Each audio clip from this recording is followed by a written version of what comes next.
कहानी की शुरुआत में हम एक छोटे से लड़की स्टीव को देखते हैं, जिसका सपना था एक माइनर बनने का। लेकिन जल्द ही वो अपने घर के पास वाली खदान में घुसने की कोशिश करता, एक चिड़चिड़ा बूढ़ा आदमी उसे रोक देता। बच्चों का वहाँ जाना सख्त मना था। सालों बाद अब स्टीव बड़ा हो गया, लेकिन उसकी जिंदगी उसके सपनों जैसी नहीं निकली। एक माइनर बनने की बजाय वो डोर हैंडल्स बेच रहा था। वो अक्सर अपनी जिंदगी से उदास और परेशान रहता। एक दिन जब वो अकेला बैठा था तो उसे अपने बचपन का सपना याद आया। उस दिन उसने फैसला किया कि अब कुछ भी हो जाए वो उस खदान में जाकर रहेगा। वो वापस उसी पुरानी खदान के पास गया और इस बार वो चिड़चिड़ा बूढ़ा आदमी भी उसे रोक नहीं पाया। स्टीव ने माइन में घुसकर पूरे जोश के साथ खुदाई शुरू कर दी। खुदाई करते हुए उसे स्फीयर ऑफ डोमिनियन और अर्थ क्रिस्टल नाम की दो रहस्यमयी चीजें मिली। जैसे ही उसने दोनों चीजें जोड़ी तो एक पोर्टल खुल गया जो द ओवरवर्ल्ड नाम की एक नई दुनिया में जाता था। वहाँ सिर्फ वही लोग बचे रह सकते थे जिनकी इमेजिनेशन पावर बहुत ताकतवर हो। स्टीव ने तुरंत चीजें बनानी शुरू कर दी। उसने वहाँ घर बनाए और अलग अलग तरह की बिल्डिंग्स भी। एक दिन उसने एक गुलाबी भेड़ देखी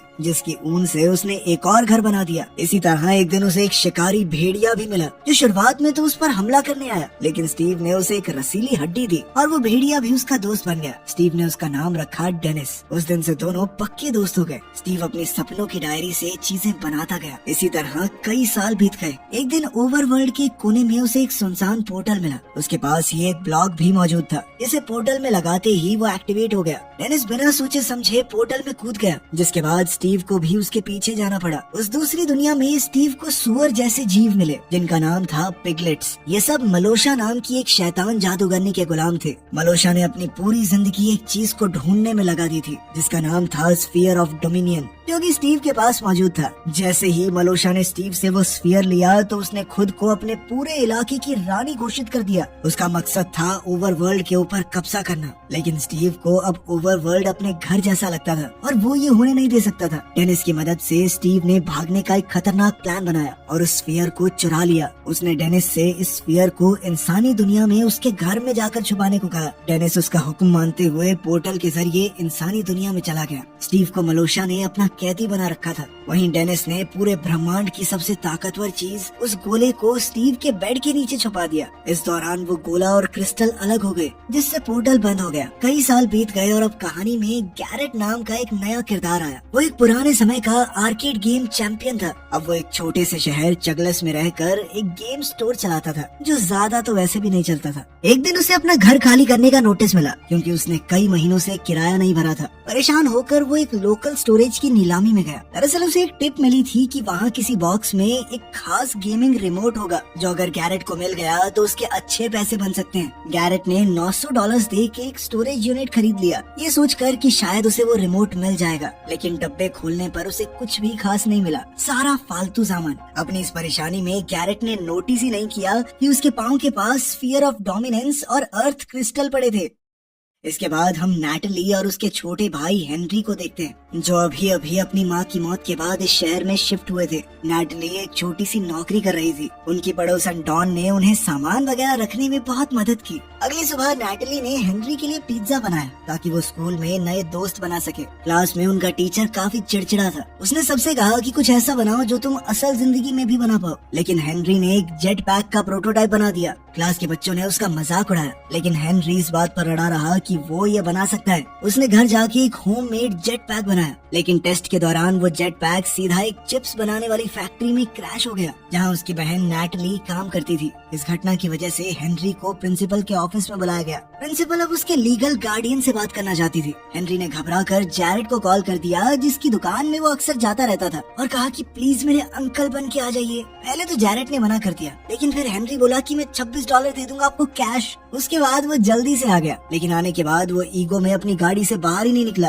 वो चाह रहा था कि प्रिंसिपल खुद उसके पास आए। हुआ भी कुछ ऐसा ही, और पता नहीं कैसे प्रिंसिपल उसके प्यार में लट्टू हो रही थी। वो गैरेट पर लगातार डोरे डाल रही थी, लेकिन गैरेट सख्त लौंडा बन के वहाँ से निकल गया। इसके बाद गैरेट हेनरी को अपनी दुकान में ले आया, जहाँ हेनरी की नजर उन दोनों खास चीजों पर पड़ी। हेनरी ने बहुत उत्सुक होकर पूछा कि ये है क्या। गैरेट ने कहा कि मुझे नहीं पता, ये तो मैंने नीलामी में खरीदे थे। उस डब्बे के अंदर क्लियर कट तरीके से लिखा हुआ था कि किसी भी कीमत पर इस स्फीयर और क्रिस्टल को एक साथ मत जोड़ना। लेकिन अब ये पढ़ने के बाद तो उनका और ज्यादा मन कर रहा था कि इनको जोड़ के देखते हैं ना क्या होगा, और उन्होंने किया भी बिल्कुल ऐसा ही। जिसके बाद वो अचानक से उस खाली गुफा में पहुंच गए। उनके हर कदम को स्टीव का भेड़िया डेनिस दूर से देख रहा था। तभी नैटली को ध्यान आया कि हेनरी स्कूल से अब तक वापस क्यों नहीं आया। वो डॉन के साथ उसे ढूंढने निकल पड़ी। एक ट्रैकिंग ऐप की मदद से उसने हेनरी के फोन की लोकेशन पता की। माइन के अंदर गैरेट और हेनरी को एक ओवरवर्ल्ड पोर्टल मिला। इतने में नैटली और डॉन भी वहाँ आ गए। तभी वो रहस्यमयी क्यूब चमकने लगा और एक अलग सी एनर्जी दिखाई देने लगी जो हेनरी को ओवरवर्ल्ड में खींच के ले गई। बाकी सबने उसे पकड़कर उसे रोकने की कोशिश की,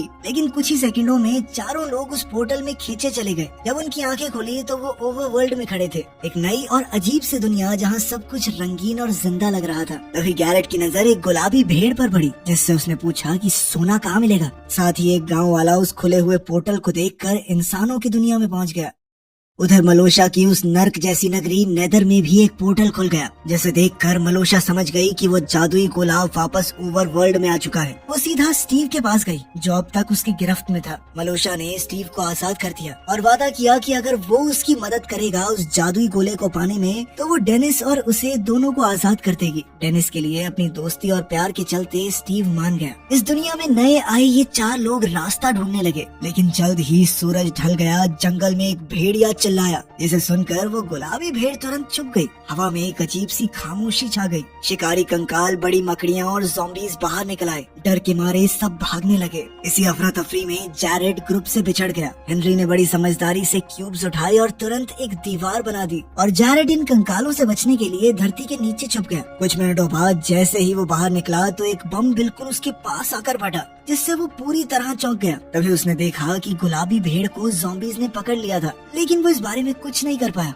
एक कंकाल ने उनकी तरफ तीर चलाया जो सीधा जाकर अर्थ क्रिस्टल को लगा और उसके टुकड़े टुकड़े कर दिए। इस सब के दौरान स्टीव नेदर से वापस ओवरवर्ल्ड में आ गया। उसने अकेले ही मॉन्स्टर्स से लड़ाई करके सबको हैरान कर दिया। सुबह की धूप निकलते ही ज़ॉम्बीज़ जलकर राख हो गए। स्टीव ने बाकी सबको बताया कि वो जादुई गोला लेने आया है। उसने उनसे वादा किया कि ये जादुई गोला मुझे दे दो तो मैं तुम्हारी घर लौटने में मदद करूंगा। अर्थ क्रिस्टल अब टूट चुका था, यानी वो बिना स्टीव की मदद के पोर्टल नहीं खोल पाएंगे। इसी वजह से सबने उसकी शर्त मान ली। अब असल दुनिया में वो गांव वाला जो पोर्टल से आया था, उसे एक गाड़ी ने टक्कर मार दी, और उसे चलाने वाली कोई और नहीं बल्कि वाइस प्रिंसिपल मार्लिन थी। मार्लिन को इस बात का बहुत पछतावा हो रहा था, इसीलिए उसने गांव वाले को डिनर के लिए इनवाइट कर लिया। उधर ओवरवर्ल्ड में स्टीव ने अपने नए दोस्तों को माइनक्राफ्ट की जिंदगी सिखानी शुरू की। वो उन्हें एक शांत से गांव में ले गया जहां बहुत प्यारे लोग रहते थे। उसने बताया कि उन्हें एक नया अर्थ क्रिस्टल चाहिए होगा जो उत्तर दिशा में वुडलैंड मैंशन के अंदर हो सकता है। दूसरी ओर रानी मेलोशा गुस्से में थी। उसे शक था कि स्टीव ने उसे बेवकूफ बनाया है ताकि वो उस जादुई गोले को खुद के लिए हासिल कर सके। उसने अपने सबसे ताकतवर जनरल चुंगुस को बुलाया। उसने बताया कि 4 बाहर की दुनिया से आए लोगों ने वो जादुई स्फीयर लिया है। जाने से पहले मलोशा ने उसे एक खास दवाई दी जो उसे ज़ॉम्बीज़ से बचा सकती थी। फिर उसने अपने जनरल को हुक्म दिया कि वो जादुई गोला मुझे किसी भी हाल में चाहिए। ओवरवर्ल्ड में स्टीव ने सबको समझाया कि तुम जो चाहे वो बना सकते हो। उसने उन्हें अपना सारा सामान दिखाया जिसमें तरह तरह की चीजें थी। गैरेट ने खुद के लिए एक हथियार बनाया जो दिखने में काफी अजीब था लेकिन असरदार भी। हेनरी ने अपने असल दुनिया के तजुर्बे से कुछ औजार बनाए। उसने माइनक्राफ्ट और असल दुनिया के फ्यूजन से एक नई चीज बना दी। गैरेट अभी भी पैसों के चक्कर में था और उसने स्टीव को अकेले में ले जाकर कहा कि देख भाई, मुझे असल जिंदगी में पैसों की जरूरत है। अगर कोई खजाना वजाना दे रहा है तो बात कर, वरना इस जादुई गोले को भूल जा तू। जिस पर स्टीव ने उसे बताया कि मेरे पास बहुत सारे हीरे हैं, वो बस एक खदान में छुपा रखे हैं मैंने, लेकिन वहाँ का सफर बहुत रिस्की होगा। लेकिन जैसे ही वो निकलने वाले थे, गाँव पर हमला हो गया। मलोशा के कहने पर अब जनरल चुंगूस अपनी फौज के साथ गाँव में घुस गया था। स्टीव ने मुकाबला करने की कोशिश की पर गैरेट ने ओवर एक्साइटेड होकर जल्दी से चुंगूस पर हमला बोल दिया, लेकिन उसने तो गलती से स्टीव को ही बेहोश कर दिया। गांव में आतंक मच गया, सब इधर उधर भाग रहे थे। जैसे ही स्टीव होश में आया तो वो भी गैरेट और हेनरी के साथ भाग निकला, लेकिन नैटली और डॉन पीछे रह गए। अब स्टीव, हेनरी और गैरेट एक बिल्डिंग की छत पर फंस गए। तभी स्टीव ने अपने बनाए हुए पंख निकाले, लेकिन उसके पास सिर्फ 2 ही थे। हेनरी सबसे पहले कूदा और हवा में उड़ गया। फिर गैरेट की बारी आई और जल्द ही स्टीव ने भी छलांग लगा दी। उसके पास पंख नहीं थे तो वो प्लान के मुताबिक गैरेट से चिपक गया और तीनों किसी तरह से वहाँ से बचकर निकल गए। लेकिन पिगलिन्स ने भी हार नहीं मानी और उनका पीछा करते रहे। पर काफी देर की जद्दोजहद के बाद वो पिगलिन्स को चकमा देकर निकल ही गए। अचानक स्टीव ने एक पानी की बाल्टी को जमीन पर डाला और नीचे एक तालाब बन गया जिसमें वो तीनों सुरक्षित लैंड कर गए। तभी असली दुनिया में मार्लिन उसी गांव वाले के साथ डिनर एंजॉय कर रही थी। डिनर के दौरान उसने बताया कि उसका हाल ही में डाइवोर्स हुआ है और वो गांव वाला बिना कुछ कहे चुपचाप उसकी बातें सुनता रहा। ओवरवर्ल्ड में स्टीव ने बताया कि अगर मेलूशा को वो जादुई गोला मिल गया तो वो ओवरवर्ल्ड को पूरी तरह बर्बाद कर देगी, वो भी उसमें मौजूद सभी लोगों के साथ। अब उसे समझ नहीं आ रहा था कि वो अपने दोस्त डेनिस को बचाए या ओवरवर्ल्ड नाम की इस खूबसूरत दुनिया को। अब चुंगूस अपने मिशन में फेल हो चुका था और मलोशा का सब्र अब खत्म हो रहा था। गुस्से में आकर उसने अपने सबसे ताकतवर हथियार का इस्तेमाल किया जिसे वो द ग्रेट बोर कहती थी। वो एक विशालकाय खतरनाक सुअर था। उसने सीधा ऑर्डर दिया कि चुंगूस को खत्म कर दो और ग्रेट बोर ने बिना देर किए उसके हुक्म का पालन किया। इसके बाद मलोशा चिल्लाई, वो जादुई गोला हर हाल में मेरे लिए लेकर आओ। इस बीच नैटली और डॉन को रास्ते में एक भेड़िया मिला। बिना डरे डॉन ने एक हड्डी निकाली और उस भेड़िए को दे दी। उसे उम्मीद थी कि वो भेड़िया उस पर भरोसा करेगा। जब उसने भेड़िए के गले में कॉलर देखा जिस पर डेनिस लिखा था तो वो समझ गई कि ये स्टीव का ही भेड़िया है और भेड़िए ने भी उन्हें स्टीव तक ले जाने का फैसला किया। वो दोनों उसके पीछे पीछे चल दिए और कुछ देर बाद स्टीव की लोकेशन तक जा पहुँचे। स्टीव, हेनरी और गैरेट इस वक्त एक पुरानी खदान में घुस चुके थे। यहाँ स्टीव ने अपने सारे हीरे छुपा कर रखे थे, लेकिन जल्द ही स्टीव को वहाँ कुछ अजीब महसूस हुआ। तभी अचानक उसे एक अजीब सी बदबू आई। वो समझ गया था कि आगे खतरा है। तीनों जल्दी से एक माइन कार्ट में बैठे और फुल स्पीड में निकल गए, लेकिन जैसे ही वो थोड़ा आगे पहुँचे तो कार्ट में लगे रेड स्टोन की पावर खत्म हो गई और माइन कार्ट रुक गया। रुका भी बिल्कुल ऐसी जगह पर था जहाँ उन्हें चारों तरफ से क्रीपर्स ने घेरा हुआ था। ये ऐसे जीव थे जिन्हें अगर हाथ लगाया गया तो वो फट जाते हैं,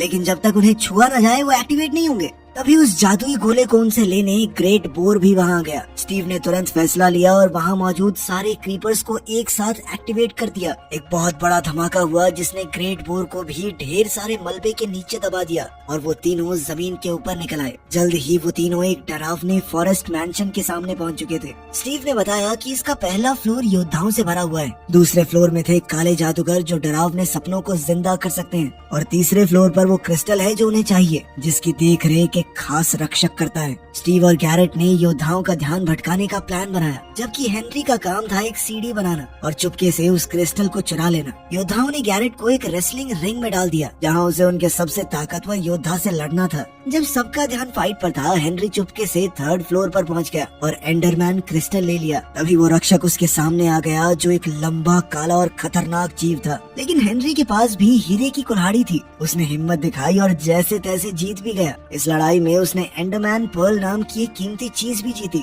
जिसका इस्तेमाल करके वो इस दुनिया में कहीं भी टेलीपोर्ट हो सकता है। लेकिन जैसे ही वो उस मैंशन से निकल रहे थे, मलोशा एक खतरनाक मुस्कान के साथ उनके सामने आ गई। उसने अपनी ताकत से वो स्फीयर ऑफ डोमिनेंस और एंडरमैन क्रिस्टल छीन लिया। तभी गैरेट ने एक बार फिर से अपनी जान दांव पर लगा दी। उसने स्टीव और हेनरी को बचाया और प्लेन पे चढ़ा के भगा दिया, जबकि वो खुद पुल पर ही रुक गया। जल्द ही एक जबरदस्त धमाके में पूरा पुल फट गया, जिसके साथ जैरेड भी मारा गया।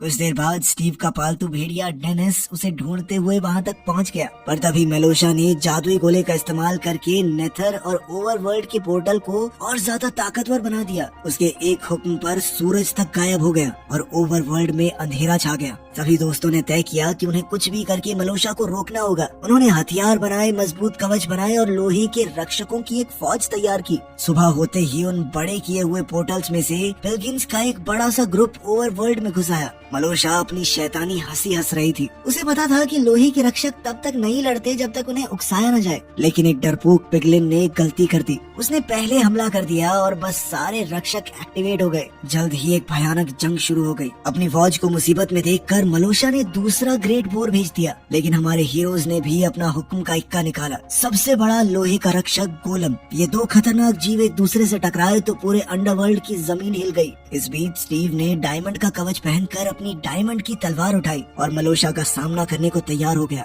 लेकिन मलोशा का काला जादू किसी भी तलवार से ज्यादा ताकतवर था। हेनरी ने मौका देखकर अपने एंडरमैन पर्ल का इस्तेमाल किया। वो तुरंत पोर्टल के ऊपर टेलीपोर्ट हो गया ताकि जादुई गोले को छीन सके। उधर उस ग्रेट बोर ने नैटली पर हमला बोल दिया। उसके पास कोई रास्ता नहीं था, अब मौत पक्की थी। लेकिन तभी डॉन की आवाज आई। वो एक पहाड़ी पर खड़ी थी जिसके आसपास जंगली भेड़िए थे और उसने सबको अपना पालतू बना लिया था। डॉन की एक सीटी पे सारे भेड़िए ग्रेट बोर पर टूट पड़े, लेकिन मौका मिलते ही ग्रेट बोर ने हेनरी पर जबरदस्त वार फायर किया और हेनरी वो गोला पकड़ने से पहले ही गिर पड़ा। पर तभी अचानक गैरेट वापस आ गया, वो भी जिंदा। उसने पुल से गिरते वक्त एक पानी की बाल्टी का इस्तेमाल किया था और पहले की तरह अपने लिए एक तालाब बना लिया। गैरेट ने नेदर के पोर्टल को तोड़ दिया, जिससे ओवरवर्ल्ड में सूरज वापस आ गया। इसकी रोशनी पड़ते ही सारे ज़ॉम्बीज और स्केलेटन्स जलकर राख हो गए। साथ ही पिलग्रिम्स मलोशा के साथ साथ अपना जादुई कवच खो बैठे। मलोशा ने स्टीव पर 3 बार हमला किया, लेकिन वो चूक गई। अंत में स्टीव ने उसे जानबूझकर जिंदा छोड़ दिया ताकि वो अपनी हार की शर्मिंदगी महसूस कर सके। इस जीत के बाद स्टीव ने डॉन का शुक्रिया अदा किया डेनिस का ख्याल रखने के लिए और कहा कि अगर तुम चाहो तो डेनिस मेरे ख्याल से तुम्हारे साथ ज्यादा खुश रहेगा। फिर उसने गैरेट को एक सच्चे दोस्त और बहादुर योद्धा के रूप में गले लगा लिया। फिर सबने मिलकर उस जादुई गोले और क्रिस्टल का इस्तेमाल करके अपनी दुनिया के लिए पोर्टल खोल दिया और एक एक करके सब उसमें चले गए। आखिर में हम देखते हैं कि सबकी जिंदगी बदल चुकी थी। गैरेट ने उस दुनिया में किए अपने कारनामों पर बेस्ड एक फाइटिंग गेम बनाई जो बहुत ज्यादा हिट हुई और आखिरकार वो भी गरीबी के चंगुल से बाहर निकल गया। डॉन ने अपनी नौकरी छोड़ दी और अपने सपनों की सुनते हुए एक जू खोला। इसमें लोग दूर दूर से डेनिस को देखने आते थे। हेनरी ने अपना जेट पैक कम्प्लीट किया। कुल मिलाकर सबकी जिंदगी सुधर गई, यहाँ तक कि उस गांव वाले और प्रिंसिपल की भी जोड़ी बन गई। वीडियो पसंद आई तो लाइक कर देना, चैनल को सब्सक्राइब कर लेना। मिलते हैं अगली वीडियो में।